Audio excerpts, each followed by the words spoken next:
Halo, selamat malam. Perkenalkan, nama saya Oriza Arauna Marni Simanjuntak. NIM saya adalah 22.S1.0294. Pada hari ini saya akan mengomentari tentang video kesombongan. Dalam dalam agama Kristiani juga menentang kesombongan, karena sombong itu adalah perbuatan orang yang fasik. Dan juga di dalam Nats Alkitab, yaitu Yesaya 5 ayat 15 berkata, "Maka manusia akan ditundukkan dan orang akan direndahkan. Ya, orang-orang sombong akan direndahkan." Nah, dari situ kita bisa melihat bahwa orang yang sombong itu akan direndahkan oleh Tuhan. Nah, kita itu harus belajar bahwa sombong itu bukanlah hal yang baik, tetapi hal yang tidak untuk ditiru atau hal yang tidak baik. Jadi kita bisa belajar bahwa berlaku sombong, maka bisa saja Allah akan merendahkan dia di hadapan orang banyak, supaya memahami bahwa di dunia ini tidak ada yang paling lebih besar selain daripada Allah itu sendiri. Jadi begitu komentar saya tentang video tersebut. Saya juga dapat belajar bahwa manusia itu sombong dari mereka kecil sampai nanti sampai seterusnya, walaupun mereka sudah dewasa juga. Dari situ mereka juga sudah diajarkan bahwa kesombongan itu akan dijatuhkan, tetapi mereka tetap melakukannya walaupun sudah ada ajarannya juga.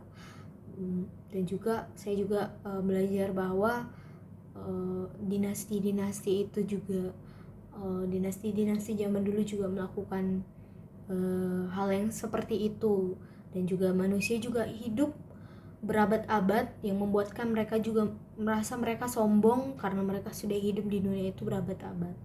Seperti itu, bahwa kesombongan itu bukan hal yang untuk ditiru dan bukan hal yang terpuji.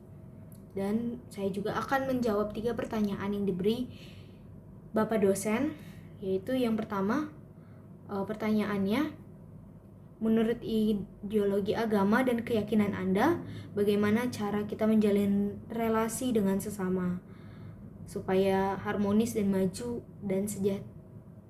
sejahtera bersama? Menurut saya, cara untuk menjalin relasi dengan sesama yaitu dengan bersosialisasi dan menghargai sesama. Dengan kita menghargai sesama, kita akan bisa menjalin relasi yang baik kepada sesama kita. Dan juga kita tidak boleh menjelek-jelekan agama, budaya, atau apapun itu dengan sesama kita. Dan juga kita harus menghormati perbedaan yang ada di dalam hidup kita. Nah, pertanyaan yang kedua itu tentang apakah yang dimaksud dengan kapitalisme, individualisme, konsumerisme, dan hedonisme. Apakah agama Anda setuju dengan hal tersebut? Berikanlah kutipan kitab suci yang terkait. Saya akan menjelaskan apa itu arti kapitalisme, individualisme, konsumerisme, dan hedonisme. Kapitalisme itu adalah dia itu sebuah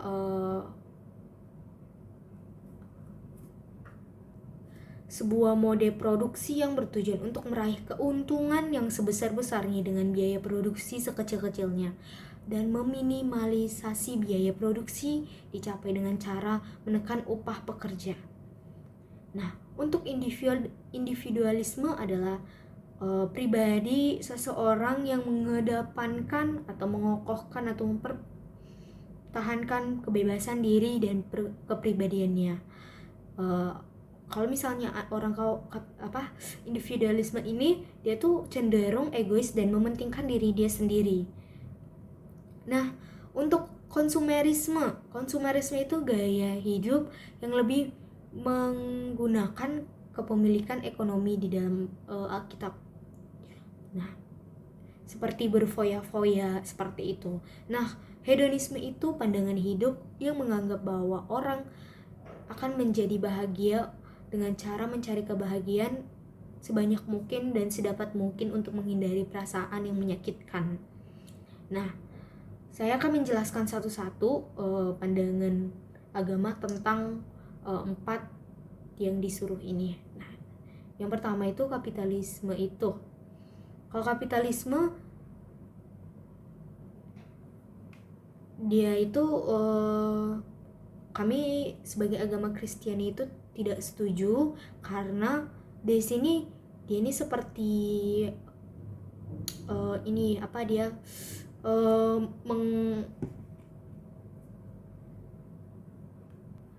seperti merampas berkat yang sudah diatur oleh Tuhan. Jadi mereka sama saja menipu orang-orang di luar sana, dan itu adalah hal yang tidak boleh atau hal yang tidak terpuji di agama Kristiani. Untuk individualisme itu kami sebagai agama Kristiani sangat menolak gaya hidup seperti itu. Memang kita harus menghargai hak orang lain, kita juga harus menghargai apapun yang mereka lakukan, tetapi itu tidak berarti kita tidak mau peduli dengan orang lain. Nah, Yesus sendiri memberi teladan yang indah bagi kita dengan merendahkan dirinya menjadi manusia demi menyelamatkan kita orang berdosa. Ayat Alkitabnya bisa dicari dalam Galatia 6 ayat 1-10 dengan berkutip, "Bertolong-tolonglah kamu menanggung, demikianlah kamu memenuhi hukum Kristus." Untuk konsumerisme, karena konsumerisme ini kan lebih ke dia suka berfoya-foya. Nah, Alkitab ini sangat menentang konsumerisme karena dalam Alkitab juga dibilang berfoya-foya pada siang hari mereka anggap kenikmatan, mereka adalah kotoran dan noda yang mabuk dalam hawa nafsu mereka. Kalau mereka makan minum bersama-sama dengan kamu, itu bisa dilihat dalam 2 Petrus 1 ayat 13. Nah, untuk hedonisme dalam Kristiani juga tidak setuju tentang pandangan-pandangan tersebut karena menentang keras. Dikutip dari Alkitab Amsal 21 ayat 17. Orang yang suka bersenang-senang akan berkekurangan. Orang yang gemar kepada minyak dan anggur tidak akan menjadi kaya.